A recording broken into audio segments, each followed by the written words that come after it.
இன்றைய சிந்தனை,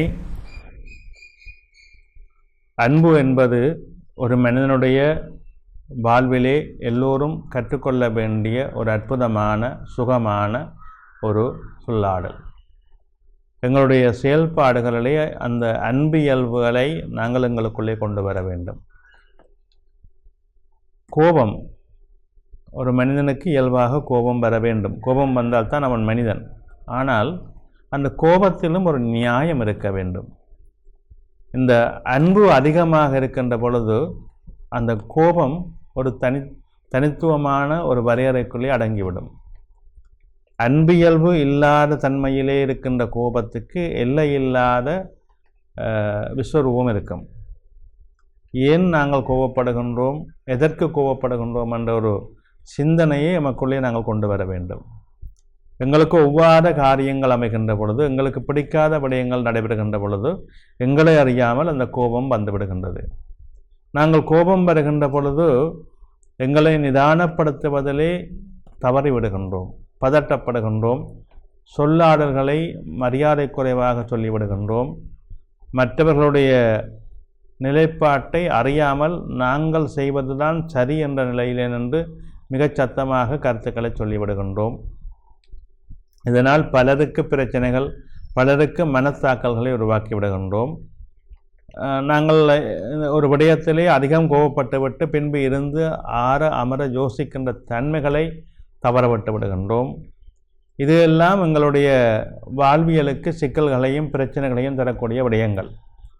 கோபப்படுவது இயல்பு, இயற்கை. ஆனால் அந்த கோபத்திலே நியாயம் இருக்கின்றதா என்பதையும் நாங்கள் உணர்ந்து கொள்ள வேண்டும். ஒருவர் உங்களுக்கு தொடர்ந்து நீங்கள் பேசுகின்ற பொழுது அதற்கு பதில் சொல்ல முடியாமல் அமைதியாக இருந்துவிட்டால் நீங்கள் சொல்வது சரியாகி விடாது. அதை மட்டும் நாங்கள் உணர வேண்டும். ஒருவருடைய நியாயம் எப்பொழுதுமே எங்களுக்குத்தான் எல்லாம் சரியாக இருக்கும், நாங்கள் நேர்மையாக நடக்கின்றோம், நாங்கள் சரியாக நடக்கின்றோம் என்ற எண்ணம் எங்களுக்குள்ளே வரக்கூடாது. நாங்கள் 100% 99% நேர்மையாக சரியாக இருந்தாலும் எங்களுடைய அந்த நிலைப்பாட்டிலேயும் சில தவறுகள் மற்றவர்களுக்குத்தான் தெரியும், எங்களுக்கு தெரியாது. எனவே இன்னொருவருடைய கருத்தை ஏற்பதிலே யாருக்கும் எந்த தீங்கும் இல்லை. அந்த கருத்து எங்களுக்கு ஒவ்வாமல் அல்லது பிடிக்காமல் இருந்தால் அதை விட்டுவிடலாம், அது வேறு விடயம், அது 2வது விடயம். ஆனால் ஒருவருடைய கருத்துக்கு மதிப்பு கொடுப்பதை நாங்கள் கற்றுக்கொள்ள வேண்டும்.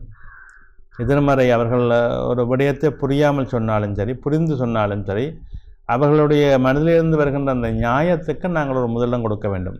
அது யாருக்குமே அந்த கருத்திலே ஏற்புடைய தன்மை இல்லாமலும் போகலாம், அது வேறு விடயம். ஆனால் ஒருவர் தன்னுடைய கருத்தை முன்வைக்கின்ற பொழுது அதை நாங்கள் உள்வாங்கிக் கொள்ள வேண்டும். பிறகு அவருக்கு அதை பற்றிய தாற்பயமான விரிவுரையை நடத்தலாம். இந்த கருத்து இப்படி செய்வது தவறு என்பதை அவருக்கு நாங்கள் புரிய வைத்துக் கொள்ளலாம்.